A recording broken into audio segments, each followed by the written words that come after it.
ছাত্র আন্দোলনে অগণিত হতাহতের দায় এড়াতে পারে না 14 দলের শরিকরা।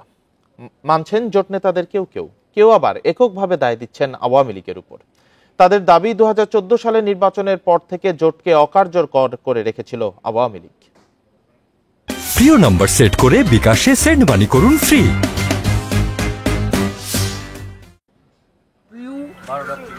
এবং এখানে শুটার সাইটও আছে। শিক্ষার্থীদের আন্দোলন নিয়ন্ত্রণে আনতে গণভবনের 14 দলের বৈঠকের পর এই কারফিউর সিদ্ধান্ত জানান ওবায়দুল কাদের। এর আগে জোট নেতাদের সঙ্গে প্রায় 5 ঘন্টা বৈঠক করেন শেখ হাসিনা। এরপরই কারফিউ ভেঙে আন্দোলন আরও জোরালো করে শিক্ষার্থীরা। পুলিশের বন্দুকের সামনে বুক চিতিয়ে লড়াই করে তারা। মৃত্যুর মিছিলে সামিল হয় শত শত ছাত্র জনতা। জানিয়ে দেশ বিদেশে ওঠে সমালোচনার ঝড়। প্রশ্ন উঠেছে, এত মৃত্যুর দায় আওয়ামী লীগের পাশাপাশি 14 দলীয় জোট শরিকরা এড়াতে পারে কিনা। আমরা 14 দলের জোট আছি, তাই তো আছি। আমরা আরেকটু ওয়াচ করে আমাদের বক্তব্য আমরা পলিটিক্স করি, জনগণকে ফেস করতে হবে, কথার কাজে মিল রাখতে হবে। আমি তো বলি নাই 14 দল খারাপ করছে, এটা বলছি না, বা তাদের সমস্ত করছে, প্রধানমন্ত্রী গায়গা করছে, আমরা কিছু জানি না। কিন্তু 14 দলের প্রাসঙ্গিকতা আছে, প্রাসঙ্গিকতা আছে তো প্রমাণ হয় নাই।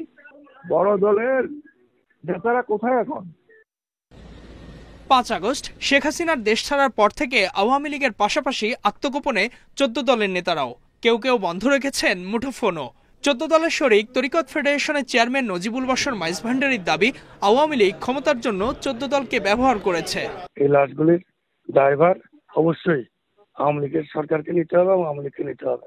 এতগুলি লাশের দায়ভার কাঁধে নিয়ে আওয়ামী লীগ নেতৃত্বাধীন 14 দলের চলতে থাকার কোনো কারণ নেই বা প্রশ্নই ওঠে না। এটা একটা ধর্মীয় দল, তো স্বাভাবিক টুপিদারি ব্যবহার করলে সবচেয়ে সহজ না। হেফাজতের সাথে তখন আমার সম্পর্ক ভালো, যেটা তারা করে নাই, এটা আমরা করি নাই নিশ্চয়ই, কিন্তু এক সময় তো উনি ব্যবহার করছেন তাদের বিরুদ্ধে আমাকে। তার দাবি, আওয়ামী লীগ প্রতিশ্রুতি রক্ষা না করায় গত নির্বাচন থেকে সরে দাঁড়ায় তরিকত ফেডারেশন।